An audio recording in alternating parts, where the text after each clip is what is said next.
Berjumpa kembali dengan podcast Medika Insani. Syukur alhamdulillah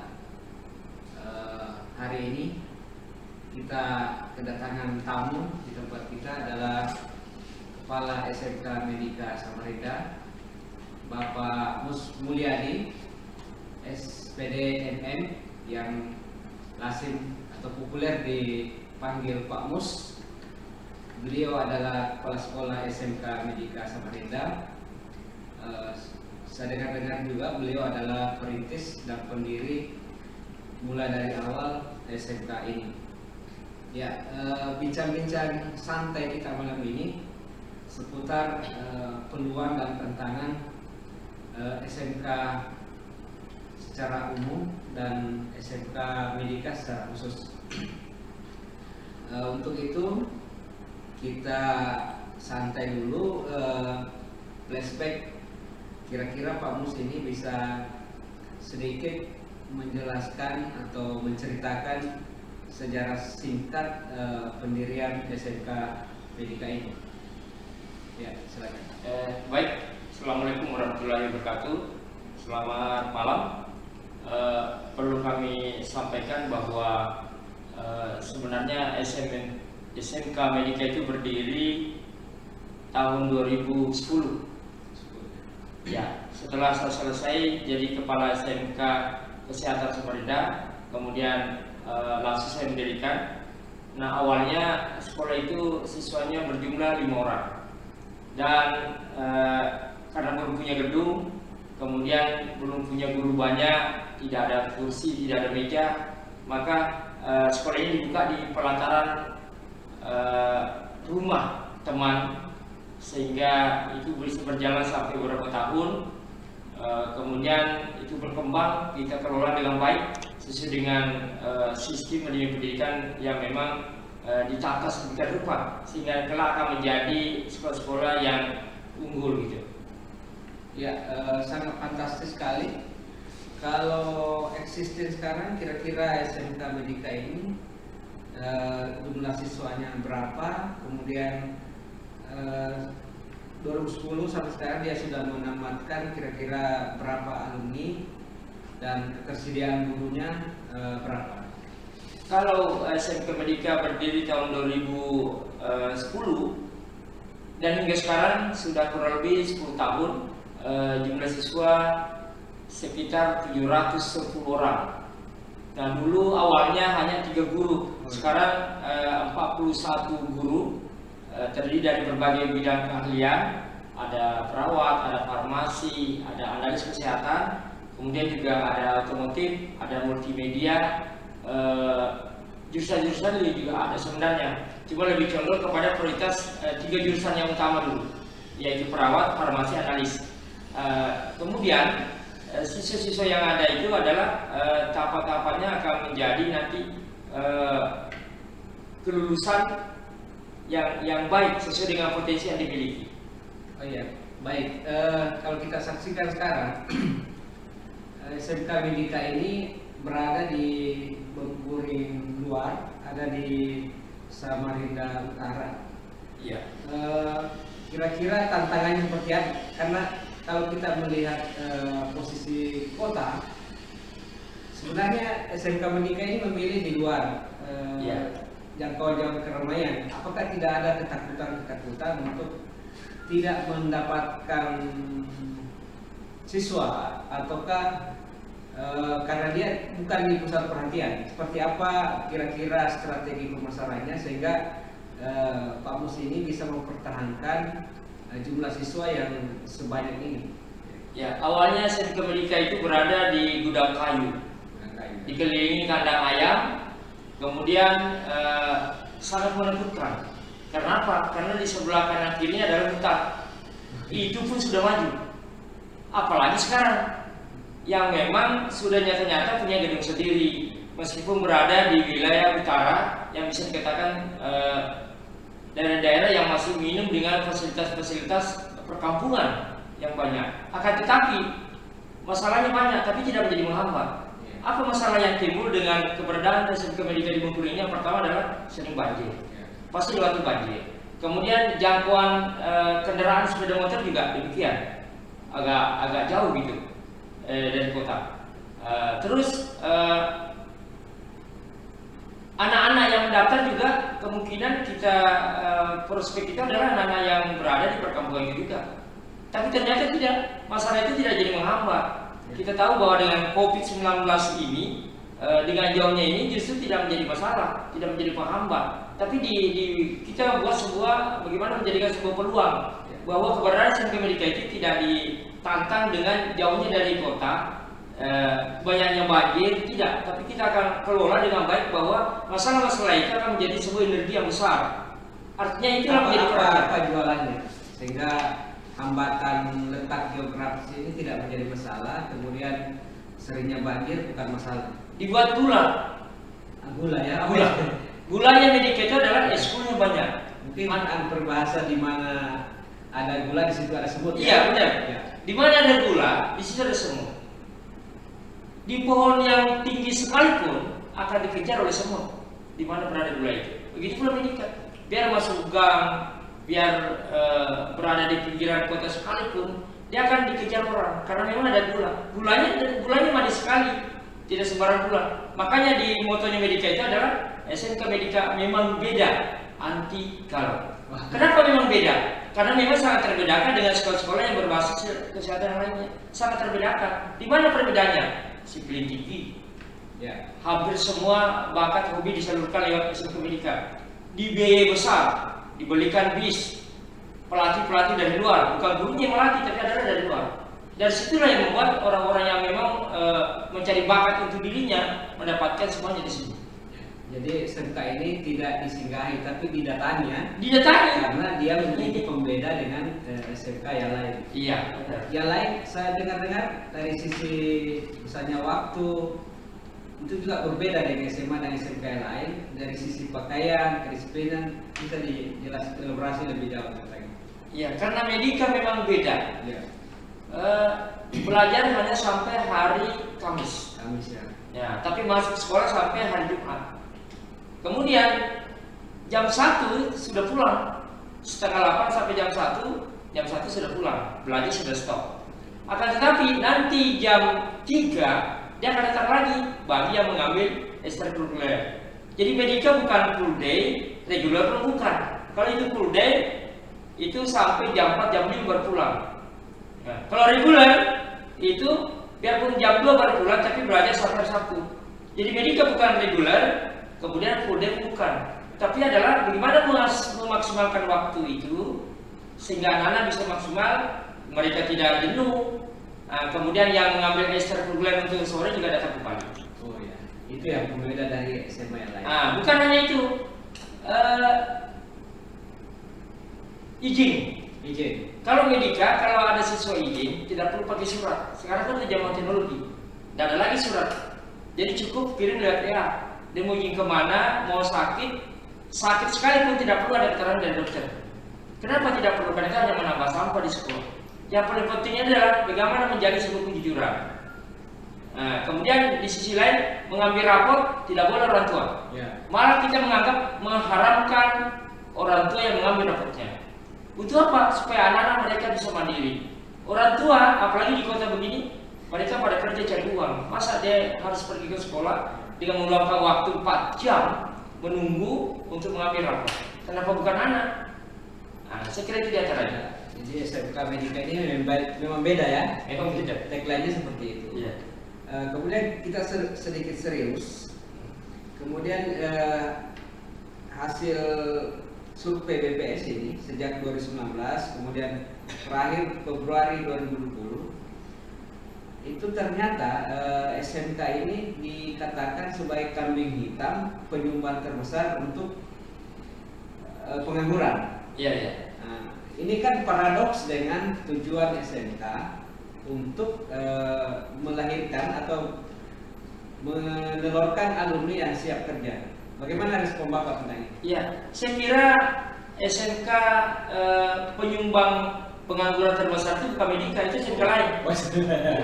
Iya, termasuk Medika, karena Medika rata-rata di atas 60% mereka bekerja. Meskipun bekerjanya tidak linear, artinya apa? Kalaupun di SMK-nya mereka perawat, tidak harus jadi perawat. Sementara rumah sakit memang terbatas menerimanya. Kalau di farmasi tidak harus jadi apoteker. Kalau di analis tidak harus jadi laboran. Terus apa yang seharusnya dilakukan adalah memang memancing mereka untuk darinya supaya semua lini, semua lapangan kerja bisa dimasuki. Nah, kalaupun yang terjadi hasil BPS itu bahwa itu pengangguran, saya kira sangat-sangat kerdil oleh sana. Karena hanya melihat bahwa di sisi lain mungkin yang dimaksud itu adalah ketika orang-orang itu alumni SMK kemudian minta kartu kuning untuk mencari kerja. Nah, di sisi lain setelah bekerja mereka tidak melapor bahwa mereka sedang bekerja. Terjadilah bahwa terdaftar sebagai seumur hidup sebagai pengangguran dan mencari kerja. Nah, tidak melihat bahwa orang-orang yang alumni Medika ini atau mungkin SMK lain sekalipun mereka banyak kerja di sektor-sektor yang tidak formal, informal. Jadi ada wira swasta, mungkin ada yang jual nasi goreng, ada yang kerja di roti boy, ya seperti Medika misalnya. Ada yang kerja di bandara, ada yang kerja sebagai kasir, ada yang kerja macam-macam lah, ada yang kerja di bengkel apa dan sebagainya. Padahal dulu mereka farmasi, mereka analis, dia menghasilkan, dia memproduksi. Saya nggak bisa dikatakan mereka semuanya tidak menganggur sebenarnya. Ya, oke. Saya kira itu sesuai dengan harapan pemerintah bahwa sejak 2016 ada namanya revitalisasi SMK. Ya. Nah, itu tidak terbatas ke lean and match antara ketersediaan kerja di dunia usaha dan dunia industri dengan kompetensi yang dimiliki oleh alumni SMK. Karena sesungguhnya ada 3. Alumni SMK itu yang paling dominan diharapkan bisa bekerja, tapi yang sesuai dengan ketersediaan lowongan kerja di dunia usaha dan dunia industri. Tapi yang kedua, kalau tidak bisa seperti itu ya harus minimal alumni SMK itu dapat berwirausaha. Maka di SMK diterapkan kemampuan untuk menguasai hard skill, kompetensi dasar SMK dan soft skill. Kemudian yang ketiga adalah SMK itu kan bisa juga melanjutkan perkuliahan, bisa kuliah, bisa kemudian ada magister terapan, ada doktor terapan. Kira-kira fokus SMK Medika ini apakah diarahkan ke bekerja, masuk di sektor usaha sesuai kompetensi kejuruan yang dibina oleh SMK, ataukah lebih fokus bagaimana kemampuan alumni ini untuk berwirausaha? Kalau dilihat dari 3 luaran SMK ini ada 3, ya diharapkan untuk bekerja, mencari pekerjaan sesuai dengan kompetensinya, ataukah dia diharapkan dia bisa mendapatkan tantangan untuk berusaha, ataukah diarahkan untuk bisa melanjutkan kuliah?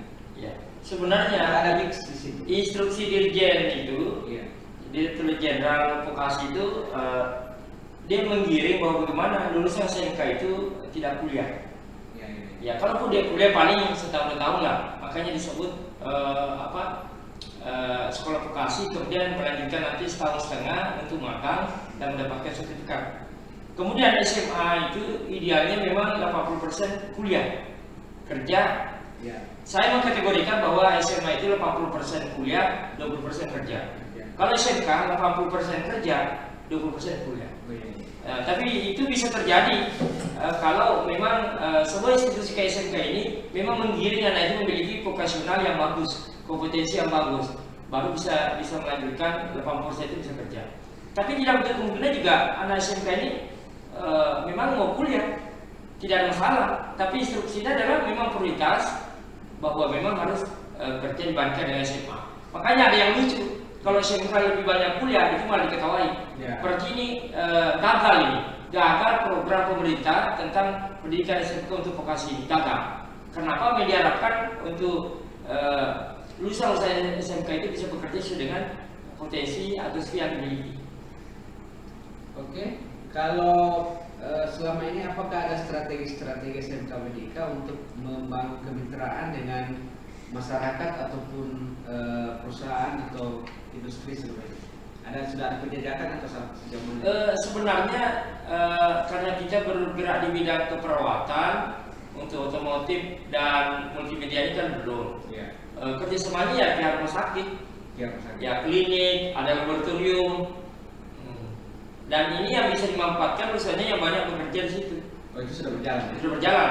Jadi ada kita MOU tanda tangan ini terutama dalam hal pelaksanaan magang, pelatihan-pelatihan untuk melatih skill kesehatan anak-anak sehingga nantinya ketika mereka kerja di rumah sakit itu sudah lebih bebas, lebih berkembang, tidak kaku gitu. Kemudian lulusannya itu Medika merancang tidak kaku. Ya. Artinya apapun pekerjaan yang mereka lakukan nantinya, yang penting halal, bisa melepaskan ketergantungan dari orang tua siswa. Artinya mereka ujungnya SMP-nya adalah mandiri. Ya, ya. Oke, kemudian saya pernah jalan-jalan di Porto juga. Saya melihat ada spanduk menarik, saya lihat. Saya tertarik di situ. Akademi Futsal Medika, kemudian Akademi Bola, apa itu? Dia semacam ekstrakurikuler ataukah apa? Seperti apa? Bisa penjelasan? Jadi Medika kan mengembangkan banyak kegiatan-kegiatan yang sifatnya soft skill. Ya, kenapa olahraga yang harus dikembangkan ini? Karena itu juga bisa mempercepat mendapatkan lapangan kerja. Misalnya apa? Dia bisa kerja di bank. Sekarang ini kan instansi-instansi banyak mencari anak-anak yang memiliki skill-skill olahraga, seni. Ya. Nah, futsal ini anak-anak ini ada yang kerja di PDAM, ada yang kerja di PLN, ada yang kerja di bank, gara-gara kakinya. Karena anak-anak yang seperti ini yang cerdas itu bukan kepalanya, kakinya. Jadi matematika, fisika, kimia itu bukan di kepalanya, tapi ada di kakinya. Anak saya ada beberapa orang yang sempat jadi timnas, sudah bisa mendapatkan gaji 15 juta 1 bulan. Ya. Nah, ini tidak repot sekolah mencarikan pekerjaan. Oleh karena itu, akademi bola, akademi futsal itu dikembangkan dalam rangka mereka nantinya untuk mempercepat kerja, terutama dalam hal di mana pun mereka bisa menyesuaikan diri, di mana instansi yang memerlukan dia. Karena klub bola dan futsal itu hampir semua instansi punya. Ya, sekira kita dapat ini rahasia dapur dari kepala SMK. Saya kira kuncinya di situ. Dia bisa berinovasi, mengembangkan akademi futsal, akademi bola, dan itu menjadi daya tarik bagi siswa-siswa lulusan SMP untuk masuk di SMK. Kira di situ kuncinya. Pertanyaan terakhir ini, kira-kira seperti apa tantangan SMK ini ke depan untuk meningkatkan saing, terutama mungkin arus tenaga kerja dari luar. Ini kan mau tidak mau kita pasti terjebak di persoalan isu globalisasi. Ya. Artinya tantangan SDM itu bukan hanya dalam negeri, bukan hanya antar SMK, tapi juga dari luar negeri. Bagaimana mempersiapkan alumni SMK Medika ini untuk bisa mengimbangi laju tenaga kerja asing? Ya, yang pertama adalah menata skill lebih kompeten. Skill yang dimiliki itu kalau mereka jurusan otomotif, jadilah otomotif yang hebat. Kalau dia jurusan kesehatan, jadilah petugas kesehatan yang paling hebat, jujur, dapat dipercaya, sehingga nanti peluang-peluang kerja dari luar atau asing itu dia akan terkalahkan dari itu. Skill, gembleng skillnya, laju kejujuran, kemudian bisa dipercaya, bertanggung jawab. Saya kira itu. Kalau sisi bahasa asing gimana? Saya kira kalau anak-anak kita memang mau dibawa ke luar negeri, Ya. itu bisa jadi bagus sekali. Apalagi saat ini kan Medika mendapatkan bantuan COE, namanya Center of Excellence. Untuk apa COE ini adalah dalam rangka mempersiapkan alumni Medika untuk dikirim sebagai tenaga kerja asing, khususnya di bidang kesehatan di Jepang, kemudian Korea maupun Jerman. Nah, ini memang khusus karena kita termasuk salah satu sekolah yang mewakili Indonesia Timur yang mendapatkan bantuan ini. Nah, di umur yang minimal 18 tahun itu bisa dibina dan dikembangkan. Kemudian nanti setelah memiliki skill bahasa asingnya, skill kesehatan yang dimiliki, maka dapat diberangkatkan ke luar negeri tersebut. Oke, menarik sekali perbincangan kita dengan Pak Mus malam ini, Kepala Sekolah SMK Medika. Untuk itu terakhir ada kita minta close statement Bapak, statement terakhir untuk mengembangkan SMK Medika ke depan sehingga dia berdaya saing. Ya, untuk SMK Medika kami sampaikan bahwa hal-hal yang sangat penting dalam rangka menjaga kualitas sekolah ini adalah kita kenal dengan istilah yang disebut input. Ada input, ada proses, ada output, ada outcome, ada impact. Bagaimana mungkin impact itu dapat dipercaya oleh masyarakat kalau prosesnya tidak bagus? Bagaimana prosesnya itu? Adalah gurunya, fasilitasnya. Dalam artinya adalah pabriknya. Kalau pabriknya, kalau inputnya tidak terlalu bagus, kemudian pabriknya bagus, saya kira outputnya juga bisa bagus. Nah, ini yang dijalankan Medica, sehingga kepercayaan masyarakat terhadap Medica itu sangat terbukti dalam tahun 2019-2020 yang kemarin. Yang kita butuhkan hanya 300 lebih, yang mendaftar 512. Artinya apa? Impact masyarakat terhadap Medica, kepercayaan masyarakat terhadap Medica itu sangat luar biasa, karena melebihi dari rata-rata yang memang mau diterima. Nah, kenapa bisa dipercaya? Karena prosesnya bagus. Maka imbasnya juga kepada input masukannya siswa, kemudian juga keluarannya, lulusannya. Begitu pula dengan outcome-nya, bagaimana sekali Medica bisa bekerja, dan itu yang terjadi. Oke, baik. Pemirsa dan pendengar podcast Medica Insani, demikian bincang-bincang santai kita bersama Pak Mus pada malam ini. Semoga ini menjadi pencerahan, juga inspirasi bagi kita semua pengelola atau pemerhati pendidikan di Kota Samarinda. Kita akhiri dengan mengucapkan terima kasih ke Pak Mus, terima kasih kepada semua pemirsa. Billahi taufiq wal hidayah. Wassalamualaikum warahmatullahi wabarakatuh. Waalaikumsalam.